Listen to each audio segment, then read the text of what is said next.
네, 만나서 반갑습니다.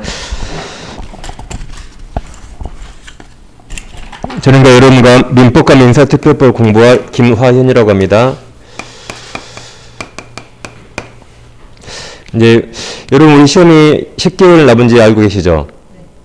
10개월이면 임신해서 애도 나는 기간입니다. 10개월이면 못할 게 없습니다. 우리 시험은 자신이 포기하지 않으면 거의 합격하거든요. 중간에 자기 알아서 포기하니까 안 되는 겁니다. 10개월이면 정말 애도 낳잖아요. 여성분들은 애 낳으셨죠? 이제 임신했다는 마음으로 공부하시면 됩니다. 남성분들은 애 안 낳으셨죠? 군대 오늘 입대했다. 군대가 10개월이라고 생각하시면 돼요. 군생활 10개월이면 못할 거 없잖아요. 그러면 포기하지 않으면 절대 떨어질 일 없습니다. 그리고 이제 저는 좀 이번에 선생님들이 몇 분 바뀐 것 같은데, 저는 아마 제가 중개사 선생님 중에 전국에서 아마 전과목 통틀어서 3번째인가 어려요. 저보다 어린 사람 2명 있거든요. 제가 알기로 전과목 통틀어서 3번째로 어린데, 강의는 그래도 한 13년쯤 하고 있습니다. 21회부터 했거든요. 그리고 뭐 KBS도 강의했고, 서울, 강남, 부산 안 한 데가 없습니다. 아마 여기 오시는 선생님들은 아마 천안 강사진보다 훨씬 좋을 거예요, 아마. 그래서 여러분들이 열심히 하시면 이제 합격할 수 있습니다. 11월, 12월 강의 들으셨나요? 이제 기초 강의 들으신 분도 있죠? 네, 오늘부터 다시 새롭게 시작하면 됩니다. 여기 프린트는 이제 계속 가지고 오세요. 이건 계속 가져옵니다. 이거 안 가져오면 사무실 가서 또 주라겠죠? 그럼 사무실에서 누굴 요구할까요? 저를 요구해요. 쓸데없는 거 줘가지고 또 인사하게 한다고. 그래서 저를 욕먹게 하면 안 됩니다. 계속 가지고 다니면 되겠습니다. 자, 그리고 이제 여러분들의 합격을 돕기 위해서 제 유튜브 채널이 있거든요. 이제 유튜브 채널이, 지금 유튜브 한번 빼보세요. 핸드폰 빼보세요. 김하현선의 부동산 보투칠성 이렇게 하면 나오거든요. 혹시 들어보신 분? 여기 하면 지금 쳐보세요, 핸드폰. 혹시 들어보신 분 이거? 들어보셨어요? 네? 아, 그랬어요? 아, 정보가 빠르시네요. 제가 이거 지금 운영하고 있습니다. 그러니까 아산에서도 제 강의도 듣고 책도 많이 사시더라고요. 제가 작년에 제 책을 사신 분이 많이 있었어요. 그래서 여기 대해서 혹시 아는 분이 있을까 제가 또 예상도 했습니다. 그러면 여기 가시면 제가 이제 작년에 강의를 1년 내내 올렸는데 올해 다시 올리거든요. 그러면 이제 11월, 12월은 제가 기초 강의를 올렸어요. 작년 11월, 12월 기초 용어 강의. 그리고 이제 1월부터 새롭게 이제 1월 3일부터 새롭게 원숭이도 쉬운 민법이라고 이걸 시작하고 있습니다. 원숭이도 쉬운 민법. 그러니까 11월, 12월 학원을 다녔거나 안 다녔거나 이거 한번 보시면 아주 좋습니다. 그리고 이제 다시 이제 오늘부터 이걸 계속 제가 새벽 6시에 항상 영상을 10분짜리 15분 올려드리거든요. 그럼 보시면 아주 많이 도움이 될 겁니다. 그래서 이런 걸 이제 같이 참고하시면 되겠습니다. 뭐 제 강의 내용과 거의 흡사하니까 들으면 들을수록 제 강의랑 더 맞겠죠? 이렇게 활용하시면 되겠습니다.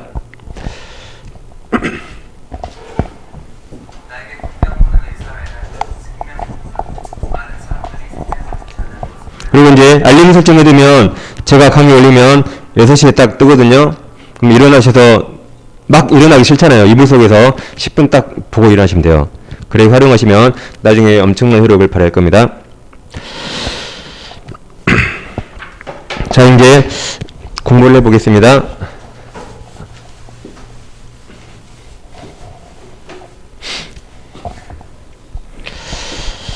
자, 여러분들 이제 우리가 이제 중개사를 공부하는데, 그러죠? 시험이 이제 10월 말로 예정되어 있습니다. 그래서 이걸 기본서라 그러죠? 이걸 4월까지 볼 예정입니다. 그러니까 1, 2월 달에 한번 보겠죠? 3, 4월 달에 한번 봅니다. 그리고 5월 달에 요약집으로 바뀌어요. 그러니까 공사하려면 기초를 다져야겠죠? 이걸로 기초를 닫는 겁니다. 그리고 5월 달에 이제 실전용 책이 바뀌는 겁니다. 그래서 5, 6월 달에 요약집 보고 7, 8월 달에 이제 문제집 이렇게 볼 겁니다. 그런 식으로 진행됩니다. 자, 그럼 이제 우리가 시험 과목은 다 아시죠? 시험 과목. 우리는 부동산 학개론을 제외하고 다 법과목이죠. 물론 부동산 학에도 법이 좀 나옵니다. 아마 우리 시험 과목이 법이 한 20개 정도 돼요. 약 20개 정도 법을 공부하는 게 우리 시험입니다. 근데 제가 오늘 첫날이니까 법의 일반상을 좀 말씀드릴게요. 법 일반상. 시험에 안 나오니까 그냥 들어보면 됩니다. 우리가 세상을 살아가는 생활관계는 인간관계와 법률관계로 나눌 수 있습니다. 이 두 가지로 나눈다면 인간관계에서는 법의 구속력이나 강제력이 적용되지 않는 영역인데 이제 법률관계에 들어서면 이 법의 구속력, 강제력이 적용되는 영역이죠. 예를 들어서 이제 엄마가 있는데 엄마와 아들이 있어요. 근데 엄마가 아들한테 야, 너 생일 때 나이키 운동화 사준다 그랬어요. 나이키 운동화 사준다 그랬습니다. 이렇게 약속해놓고 엄마는 뭐 이런 거 까먹어버리죠. 그래서 생일 때 사줘요, 안 사줘요? 안 사줬어요. 그럼 사준다고 안 사줬죠. 그럼 약속 어겼으니까 아들이 나이키 운동화 사내라고 법원에 소송할 수 있을까요? 맞아 죽겠죠? 이건 누가 봐도 안 된 것 같죠? 왜냐하면 이건 누가 봐도 인간관계입니다. 잠깐 불 좀 뺄게요.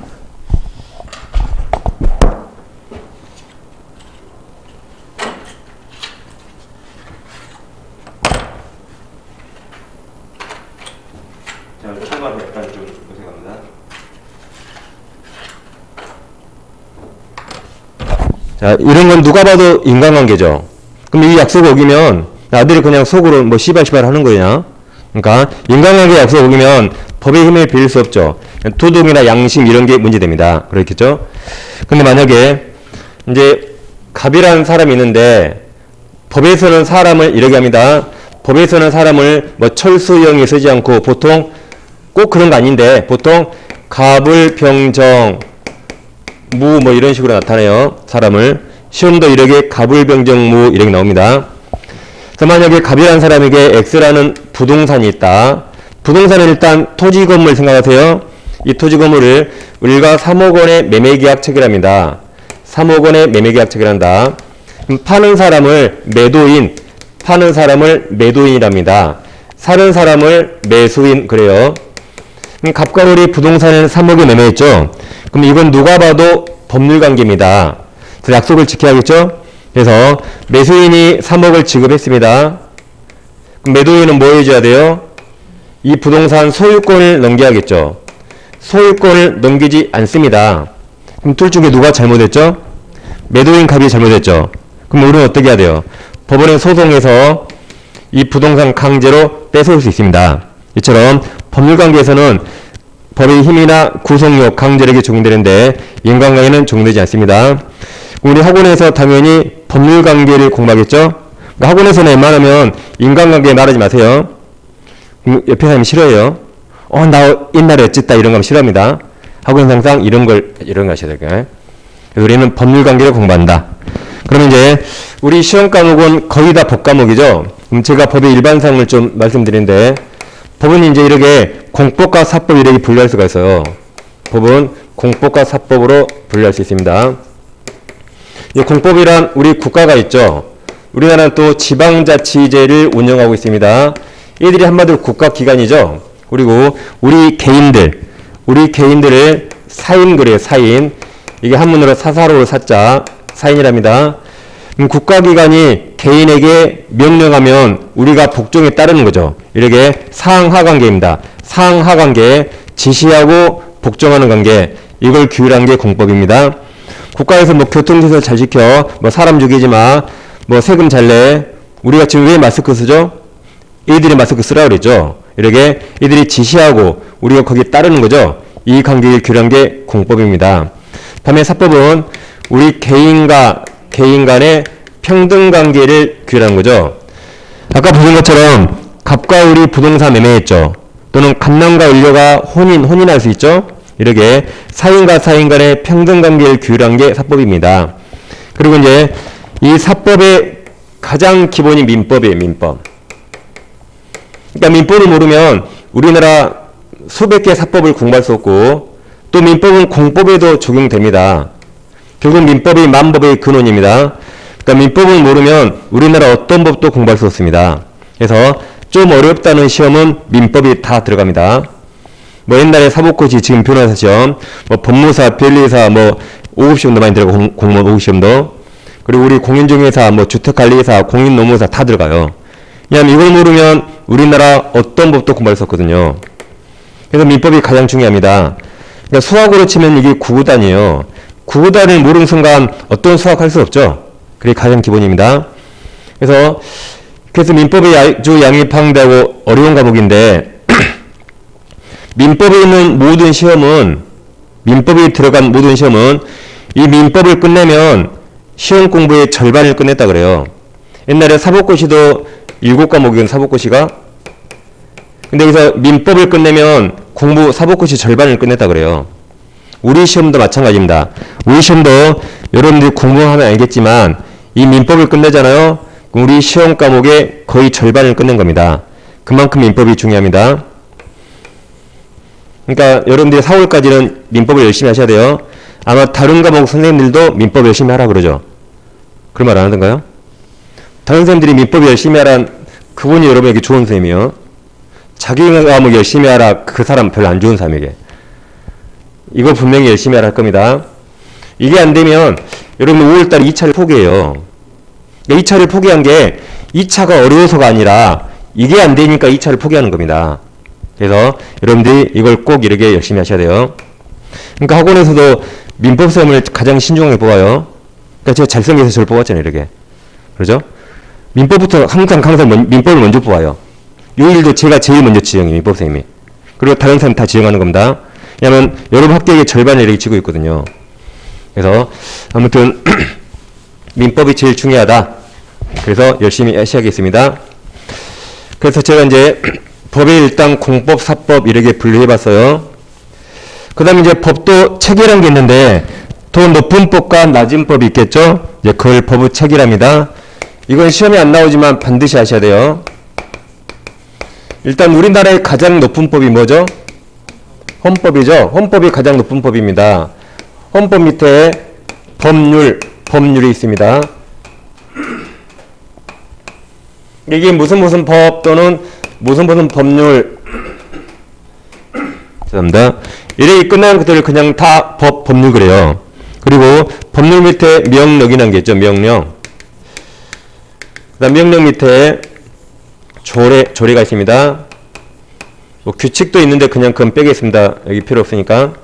이렇게 법의 가장 높은 법 이렇게 쭉 오는데, 그럼 헌법이란 우리 국민의 의사를 담은 법입니다. 따라서 국회의원들이 헌법을 마음대로 개정할 수 없습니다. 헌법을 개정하려면 국민투표를 통과해야 돼요. 국민이 허락해야만 헌법을 바꿀 수 있습니다. 한편 이 법률은 이제 국회에서 제정하죠. 국회 입법부에서 제정합니다. 그러니까 국회의원들이 법을 마음대로 바꿀 수 있어요. 근데 헌법은 마음대로 바꿀 수 없습니다. 이처럼 법은 원래 국회에서 만들어야 되는데 국회의원들이 전문 지식이 부족합니다. 이 사람 시험 보고 합격했나요? 국회의원들? 그런 거 아니죠. 그러니까 전문 지식이 부족해서 이 사람들이 법을 자세히 만들 수가 없습니다.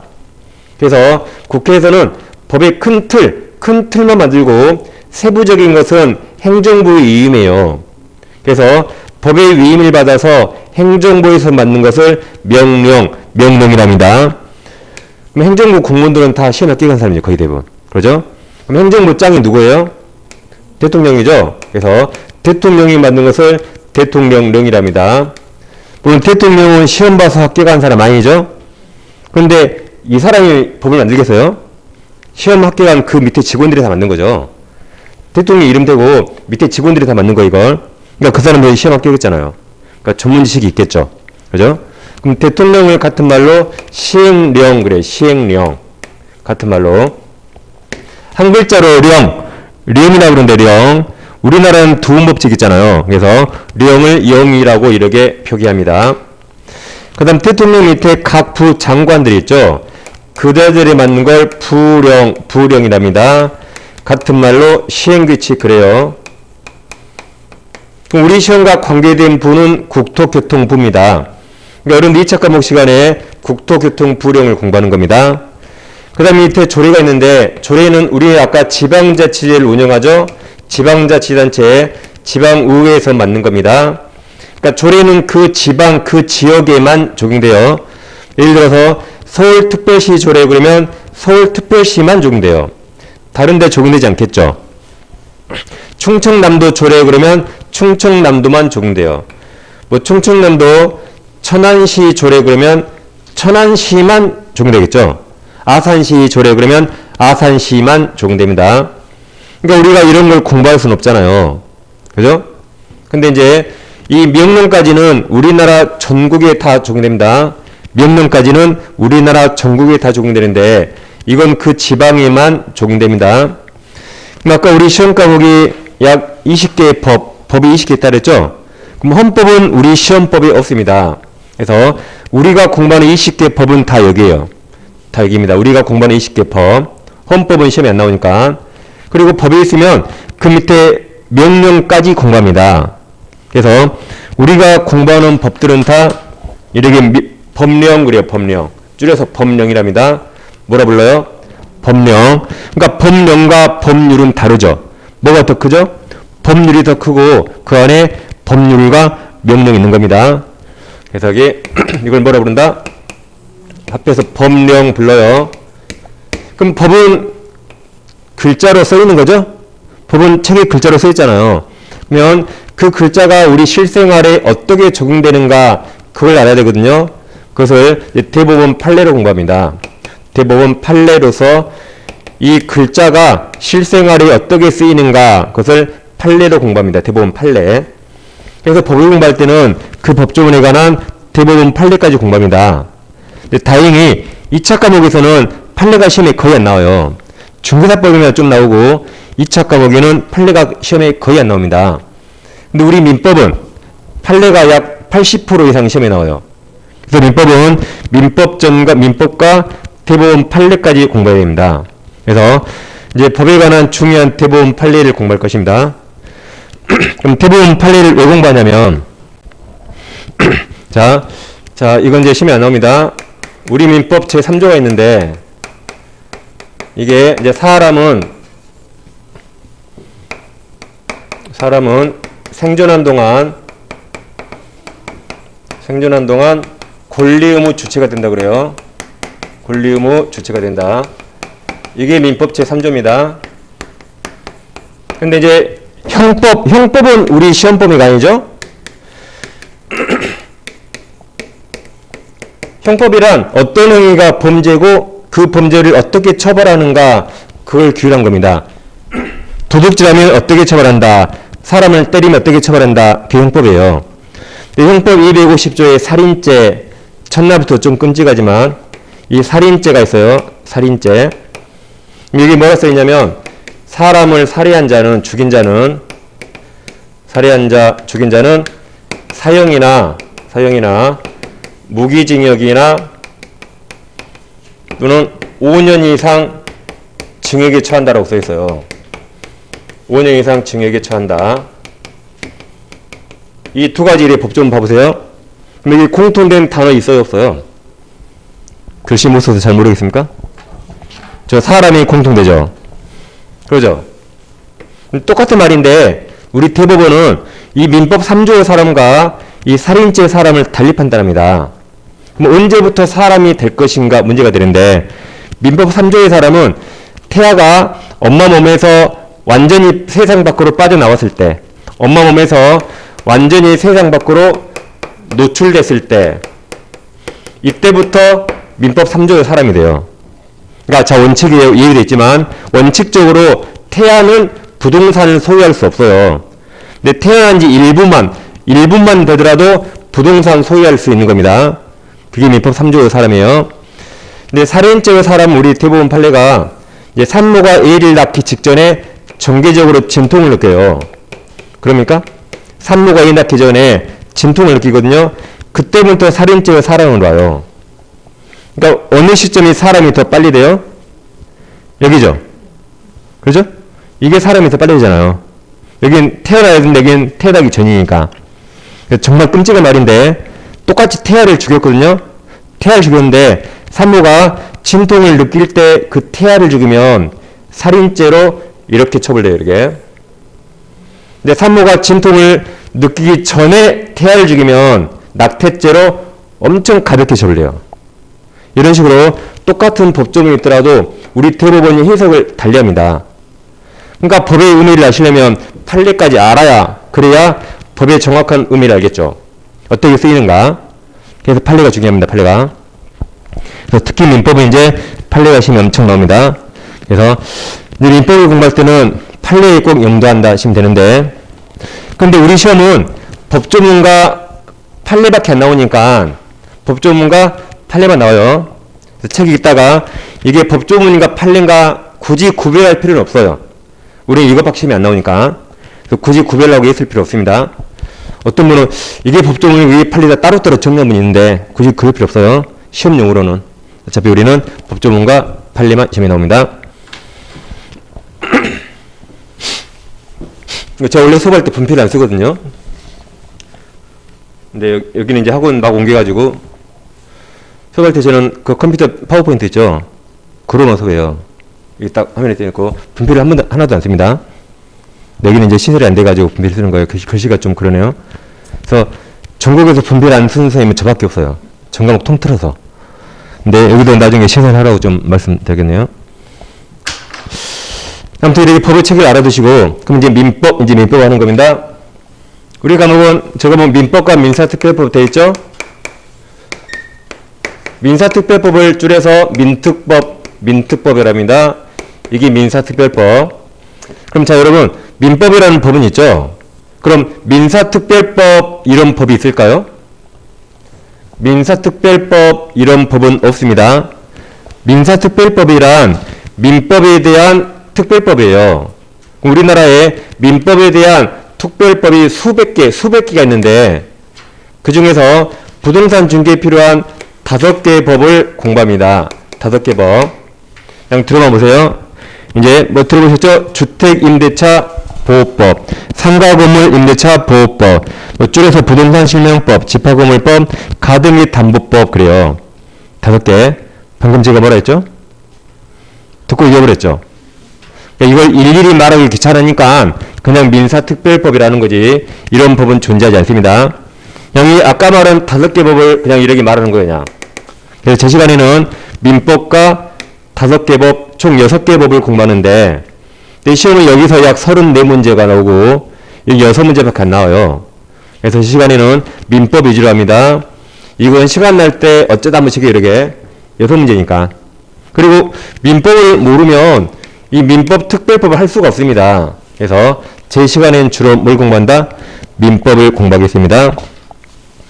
그래서 지금 이제 민법 하는 겁니다.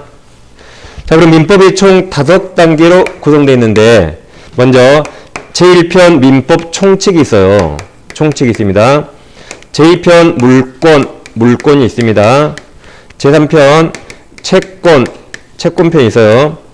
제4편 친족편이 있고 제5편 상속편이 있습니다. 그래서 채권이 다시 채권 총칙과 계약으로 나눠집니다. 책은 제가 좀 이따 다 찾아야 되니까 볼 필요 없어요. 제 책은 어디 보세요. 다 말씀드립니다. 자, 그럼 여기서 물권 채권이 돈, 재산에 관한 거라 이걸 재산법이라고도 합니다. 그 다음 이것 두 개는 보통 집안에서 발생하죠. 이것을 가족법이라고도 합니다. 그럼 우리는 공인중개사가 되는 거죠. 공인중개사는 부동산을 중개합니다. 그럼 여기서 부동산 중개와 필요 없는 게 있어요. 이런 건 부동산 중개에 아무 필요 없습니다. 그래서 이 3가지가 우리 시험범위에 빠지는 겁니다. 그래서 우리는 민법에서 이 절반가량만 시험에 나오고 나머지 절반 시험에 빠집니다. 근데 다른 시험은 다 나와요. 뭐 법무사, 변리사, 변호사 시험 다 나옵니다. 근데 여러분 감정평가사 들어봤죠? 감정평가사는 이거밖에 안 나와요. 이거밖에. 계약법이 안 나와요. 그래서 민법만 놓고 보면 감정평가사보다 우리 민법 시험이 훨씬 어려워요. 걔들 우리 문제 보여주면 기절합니다. 걔들 고득 좀 맞으려면 우리 기출문제로 공부해요. 우리 시험으로. 실제로 감정평가사 민법 엄청 쉬워요. 왜냐면 이게 안 들어가니까. 그래서 여러분 나중에 도서관에서 간편 공무원을 만나잖아요. 그럼 민법을 가르쳐줘야 돼요. 여러분들이. 가르쳐서 오라 해가지고 이게. 아무튼 우리는 이렇게 세 가지 나오는데 그럼 이제 보세요 이제. 그럼 이제 민법 총칙이란 물권과 채권의 공통성을 모아뒀어요. 다시 총칙은 물권과 채권의 공통성을 모아뒀다. 그럼 이게 재산법이기 때문에 이제 총칙을 공부할 때는 항상 재산상 법률행위 이 말을 항상 염두에 두셔야 돼요. 항상 재산상 법률행위 이 말에 염두에 둡니다. 그러니까 총칙 문제가 나왔잖아요. 그럼 찍더라도 여기다 찍어야 돼요. 가족법상행위 찍으면 안 됩니다. 공법행위 찍으면 안 돼요. 항상 총칙은 개인 간의 재산상행위, 재산상행위만 적용됩니다. 그 다음 우리가 물권을 공부할 때는 여러분 흔히 사회에서 야, 막 법대로 해, 법대로 해 그러죠. 술 마시면 꼭 이런 말 하는 사람 있잖아요. 물권을 말 그대로 물권은 법대로 합니다. 법대로 해요. 근데 얼마나 이게 말이 없어 보여요. 그래서 이걸 가장 유식하게 물권 법정주의라고 표현합니다.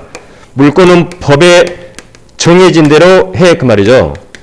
그걸 속된 말로 법대로 하시면 되겠고. 다 우리는 채권 시간에 계약을 공부하죠. 계약. 계약은 보통 몇 명이 하죠? 보통 2명이 하죠. 그럼 너희들은 멋대로 하면 돼요. 뭐라 한다고요? 너희들 멋대로 하면 되는 겁니다. 둘이 하니까 너희들 멋대로 하면 돼요.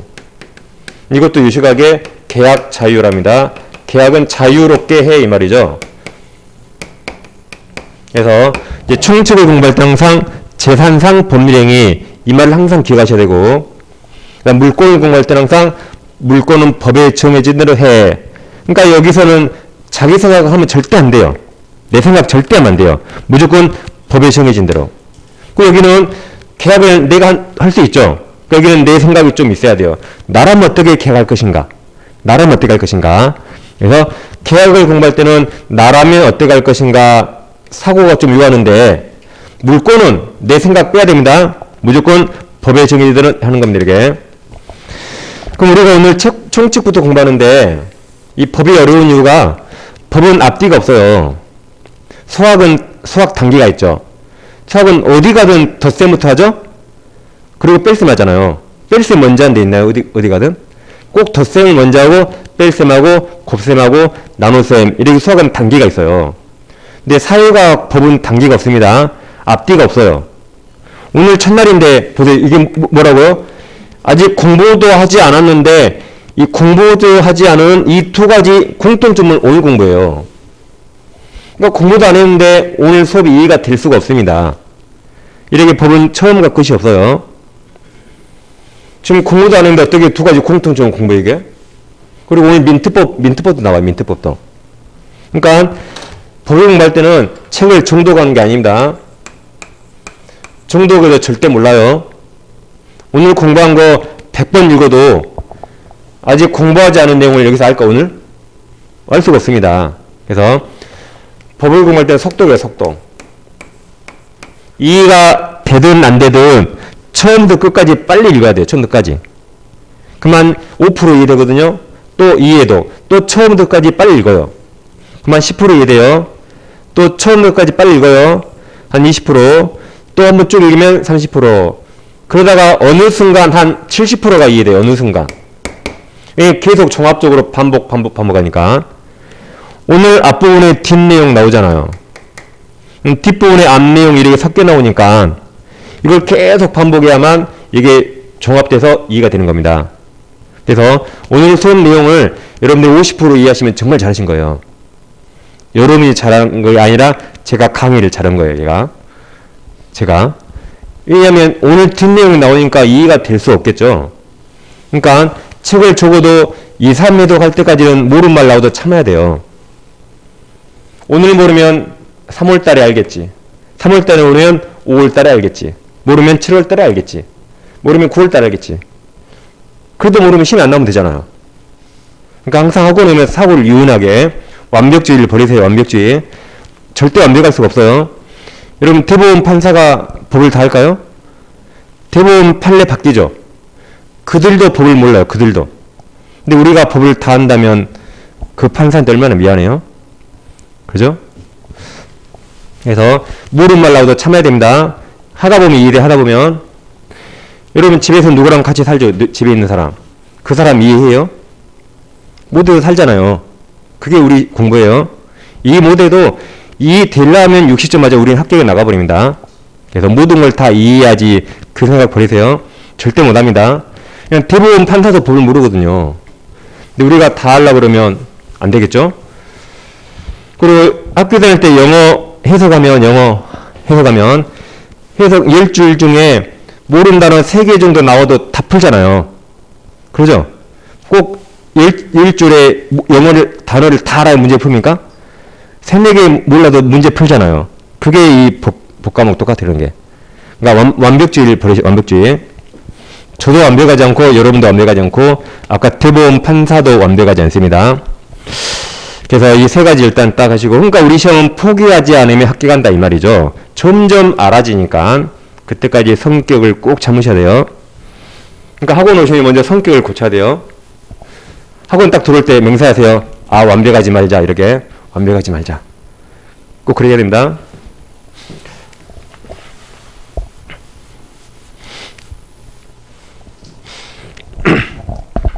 자 그럼 이제 민법 체계까지 이렇게 했습니다. 민법 체계까지. 그럼 이제부터 이제 시험에 나온 거 점점 들어갑니다. 민법 체계 중에 우리는 아까 총칙과 물권, 채권 중에 계약을 공부한다 그랬죠? 자 그럼 이제 우리 민법 시간 내내 이런 걸 공부합니다. 이 둘 중에 하나가 원인입니다.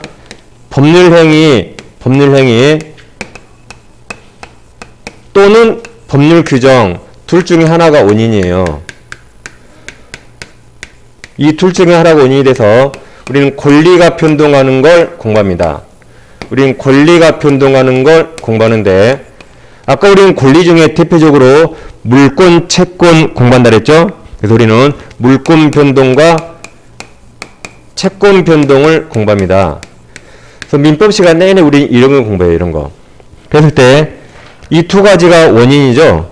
이 원인을 뭐 시험에는 안 나오는데 책에 나오니까 원인 두 가지를 법률 요건이랍니다. 원인을 뭐라 불러요? 법률 요건. 그 다음 이게 결과잖아요. 이 결과를 결과라 법률 효과, 결과라 법률 효과라고 부릅니다. 시험에는 뭐 그래 안 나옵니다. 그랬을 때 이 두 가지 단어 차이점과 이 두 가지 단어 차이점을 지금부터 공부합니다. 지금부터. 먼저 법률행위란 당사자 의사에 따라 권리가 변동하는 겁니다.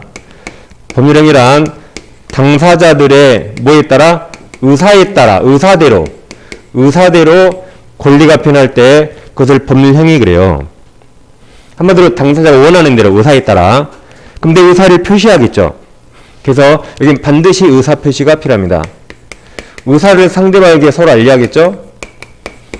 반면 법률 규정이란 당사자 의사와 무관합니다.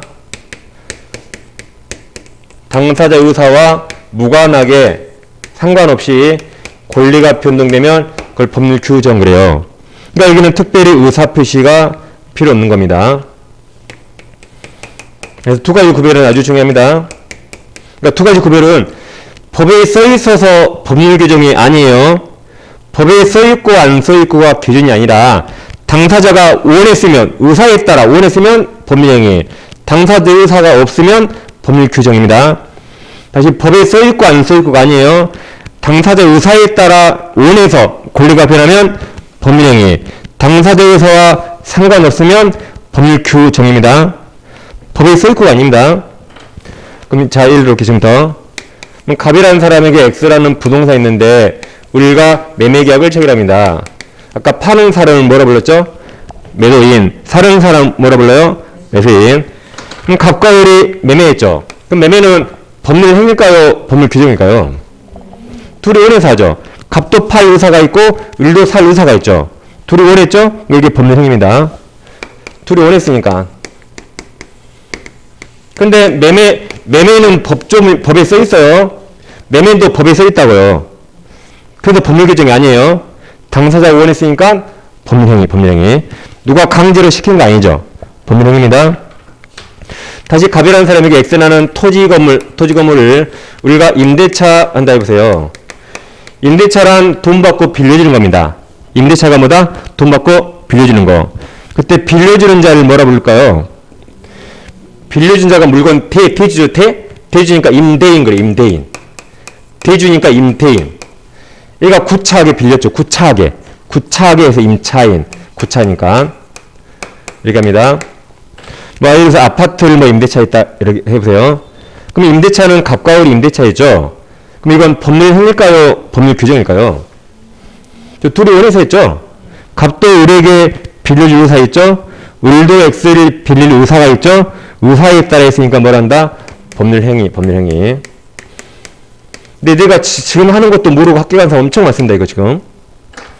법률 행위와 법률 규정도 구별 못해요. 근데 학교에 또 나가면 참 신기합니다. 갑부동산을 을과 전세권 설정하는 계약을 한다. 그럼 이건 법률 행위일까요? 법률 규정일까요? 둘 다 빌려주는 거죠? 그럼 둘이 원해서 빌려주고 빌려받았죠? 이것도 법률 행위입니다. 전세권도 법에 써 있어요. 그렇지만 법률 행위다. 그 다음 갑에게 X부동산 있는데 을은행 찾아와서 은행한테 돈을 갑이 빌리면서 이 내 부동산을 은행 앞으로 저당권을 설정하는 계약을 했어요. 저당권을 설정하는 계약을 했다. 그럼 이건 법률 행위일까요? 법률 규정일까요? 저 법률 행위입니다. 갑은 수많은 은행 중에 을은행을 원했죠.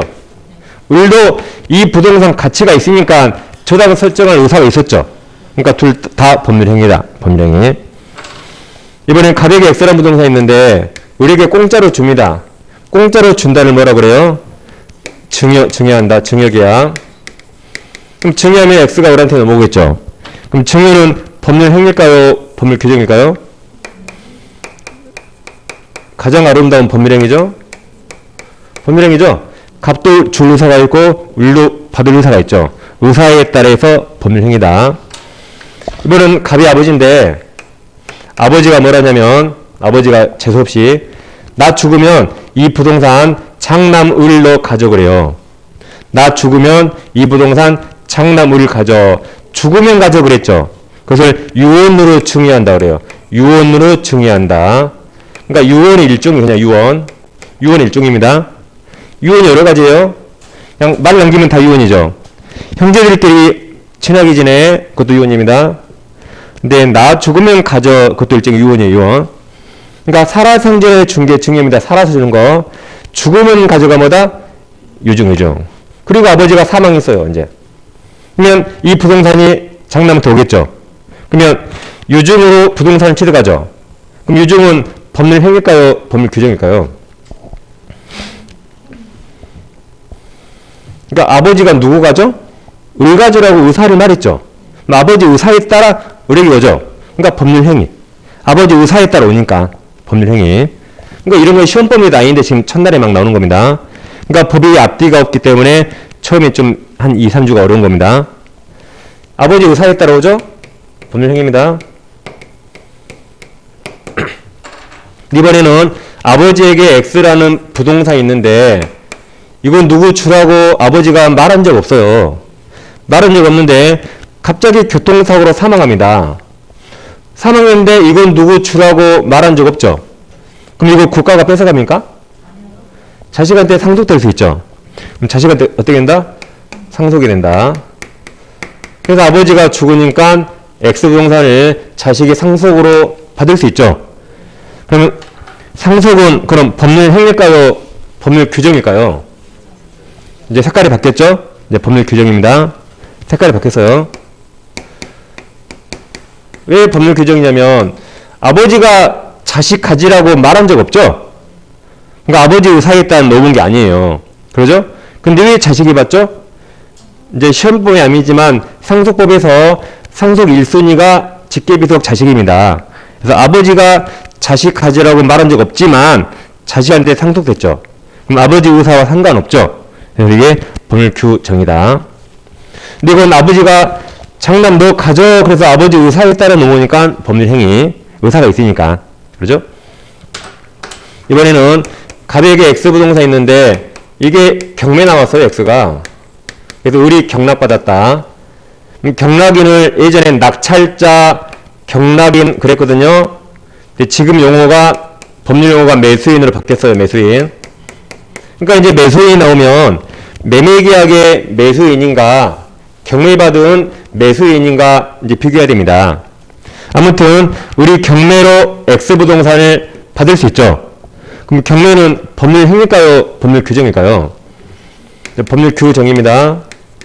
왜 그래요? 왜 법률 규정이에요? 빨강색이니까.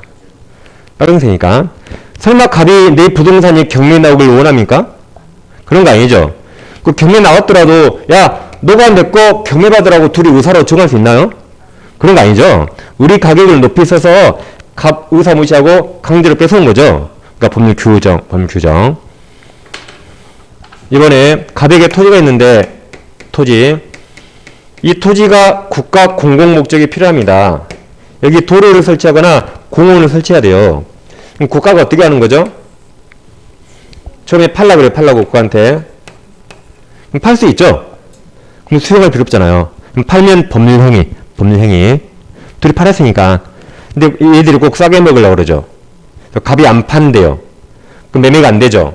그럼 그때 이제 강제 수용 공용징수합니다. 그럼 이건 이제 뭐예요? 법률 행위, 법률 규정? 법률 규정이 되죠. 갑의사 이제 무시하고 강제 뺏어왔죠. 그러니까 법률 규정. 이번에 이제 토지 하나를 갑과 을이 공유가 공동 소유죠. 공동 소유.